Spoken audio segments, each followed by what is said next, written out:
এই মুহূর্তে তুমি একা নও। তোমার চারপাশে এমন কিছু আছে যা তুমি দেখতে পারো না, কিন্তু তারা তোমাকে দেখছে। তাদের বলা হয় জিন। কিন্তু প্রশ্ন হলো, এটা কি শুধু বিশ্বাস, নাকি বাস্তবতার এমন এক অংশ যা বিজ্ঞান এখনো পুরো বুঝতে পারেনি? ইসলাম অনুযায়ী জিন হলো আল্লাহর এক সৃষ্টি। তাদের তৈরি করা হয়েছে ধোঁয়াবিহীন আগুন থেকে। তারা মানুষের মতোই চিন্তা করতে পারে, সিদ্ধান্ত নিতে পারে, ভালো মন্দ বেছে নিতে পারে। কোরআনে বলা হয়েছে মানুষ এবং জিন সৃষ্টি করা হয়েছে আল্লাহর ইবাদতের জন্য। তারা কোথায় থাকে?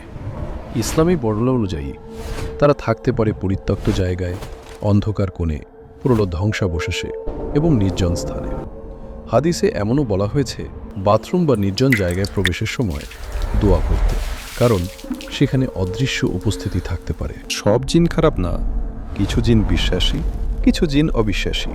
কিন্তু তারা মানুষকে প্রভাবিত করতে পারে, ভয় দেখাতে পারে, বিভ্রান্ত করতে পারে।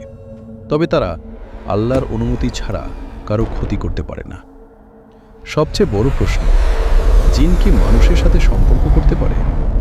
অনেক গল্পে এমন দাবি পাওয়া যায়, কিন্তু ইসলামিক স্কলারদের বড় অংশের মতে এটা নিশ্চিত কোনো বাস্তবতা না। কারণ মানুষ এবং জিন দুই আলাদা সৃষ্টি।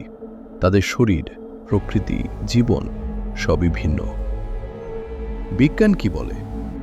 বিজ্ঞান এখনো জিনের অস্তিত্ব সরাসরি প্রমাণ করতে পারেনি, কিন্তু বিজ্ঞান স্বীকার করে আমাদের পৃথিবীতে অনেক কিছু আছে যা আমরা দেখতে পাই না, যেমন radio wave, magnetic field, energy wave, dark matter theory.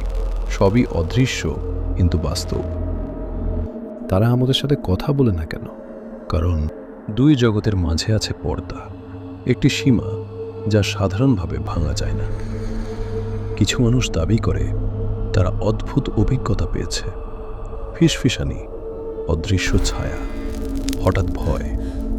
বিজ্ঞান বলে এগুলো হতে পারে sleep paralysis, hallucination, brain reaction. কিন্তু প্রশ্ন থেকে যায়, সব ঘটনা কি শুধু ব্রেনের খেলা? স্লিপ প্যারালাইসিসে মানুষ জেগে থাকে, কিন্তু শরীর নড়াতে পারে না।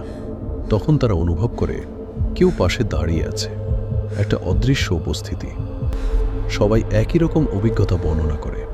এটা কি শুধু বিজ্ঞান, নাকি অন্য কিছু? কিছু থিওরি বলে আমাদের ইউনিভার্স একমাত্র না, এখানে থাকতে পারে বহু ডাইমেনশন, যেখানে এমন কিছু অস্তিত্ব থাকতে পারে যা আমাদের চোখে ধরা পড়ে না।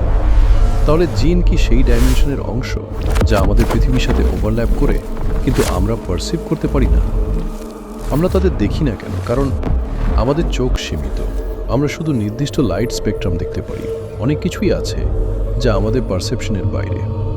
তাহলে প্রশ্ন আসে, আমরা কি সত্যি সব কিছু জানি, নাকি আমরা শুধু যেটুকু দেখানো হয় সেটুকুই দেখি? হয়তো সত্যটা হলো এই পৃথিবী শুধু এক স্তর নয়, এর নিচে আরও কিছু আছে।